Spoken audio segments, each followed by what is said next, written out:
Eccoci qua, abbiamo finito il mese di maggio e quindi iniziamo con il mese di giugno. Per il mese di giugno io ho scelto sempre il nostro Wool Bien Moonlight Batik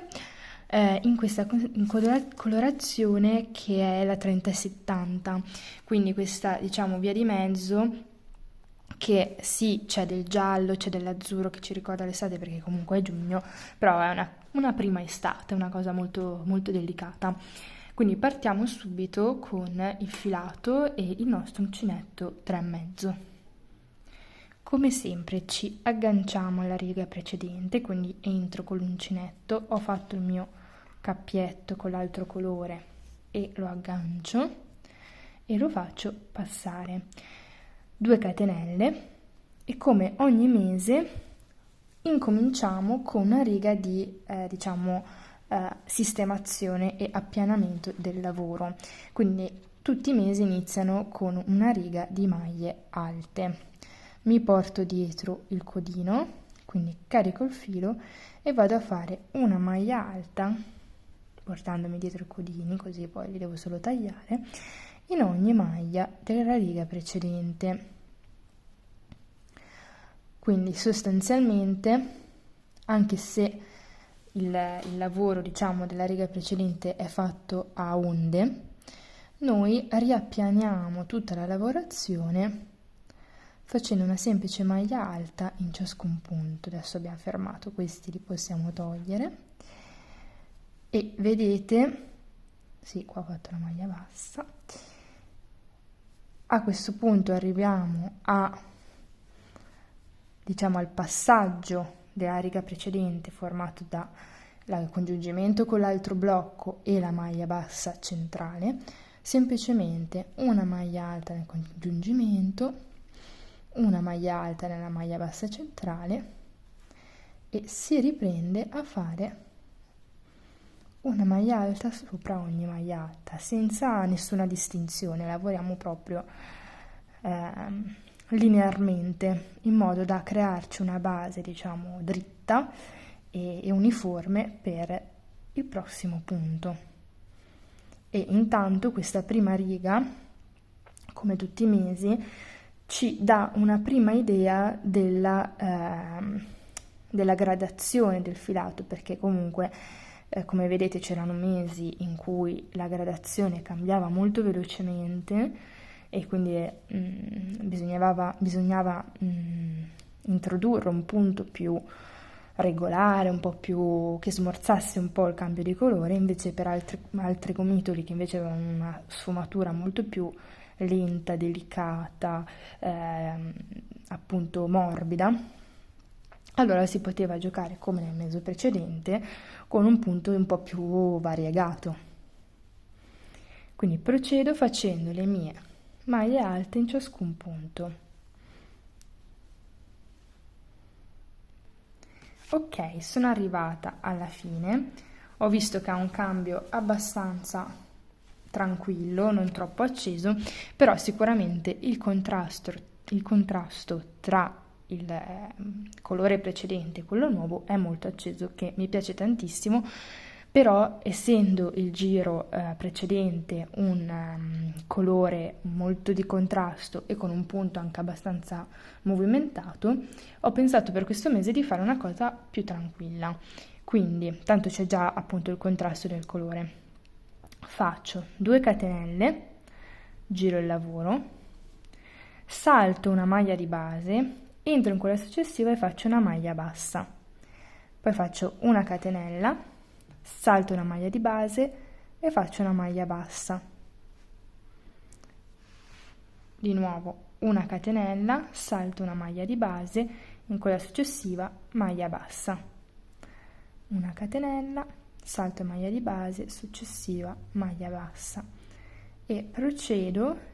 in questo modo per tutta la riga. Questa cosa di saltare la maglia bassa la faremo solo all'avvio del punto e adesso, finita la riga, vi farò vedere come procedere. Quindi catenella, salto la maglia bassa, in quella successiva maglia bassa, catenella, salto una maglia di base, in quella successiva maglia bassa e procedo in questo modo. Ok, ho finito questa riga. A questo punto semplicemente vado a fare una catenella, giro il lavoro e vado a entrare nello spazio della catenella del giro precedente e faccio una maglia bassa,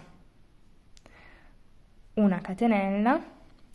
mi sposto direttamente nello spazio della catenella precedente. Quindi sostanzialmente il principio di saltare la maglia di base rimane,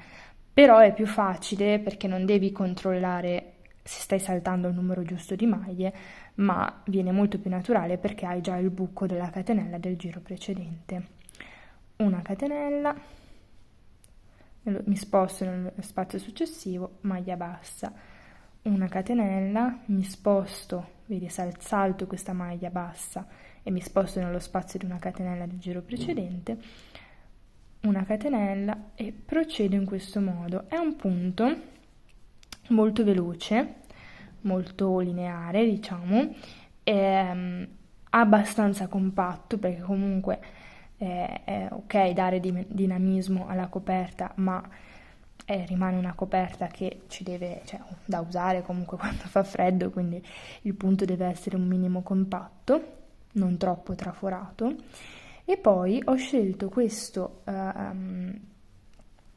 filato,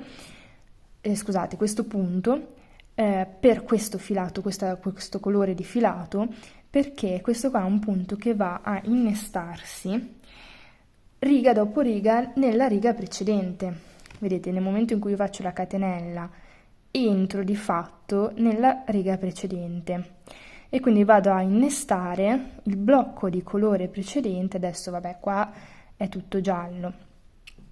però quando ci sarà il cambiamento di colore e la riga precedente sarà di un colore diverso, si creerà un gioco di sfumature incrociate, perché appunto vado a lavorare col mio colore attuale nella riga precedente, che avrà una sfumatura diversa in alcuni punti. E, sicuramente questo sarà evidente quando vi farò vedere l'aggiornamento di metà mese. Io quindi all'inizio del mese faccio il video del punto del mese e poi verso il 15, 16, è capitato qualche volta il 20 perché ero un po' in ritardo, però circa a metà mese faccio vedere uno stato avanzamento lavori, diciamo, per far vedere come poi il punto si muove e si delinea meglio lungo la lavorazione, perché ogni volta che si fa un punto e con un filato soprattutto sfumato, le prime righe è sempre un po' difficile che rendano bene rispetto al colore, rispetto a tutti gli elementi che abbiamo deciso di inserire.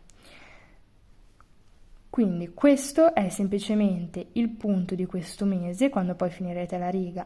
fate una catenella, girate il lavoro e ricominciate e vedrete che man mano